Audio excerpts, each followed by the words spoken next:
هذه هي أخطر الكؤوس الشفاطة، وهي أدوات تستخدم عادة للتمسك بالأسطح الملساء مثل الزجاج أو البلاط، وهي تعمل عن طريق تفريغ الهواء بين السطح والكأس، ما يخلق فراغا يساعد على الالتصاق القوي.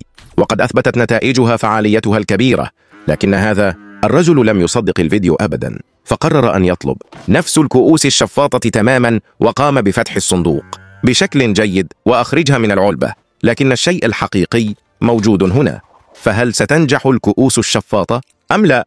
قبل أن نرى ذلك، إذا وضعت أمامك شيئين، كوب حليب وكوب خمر، فأيهما ستختار؟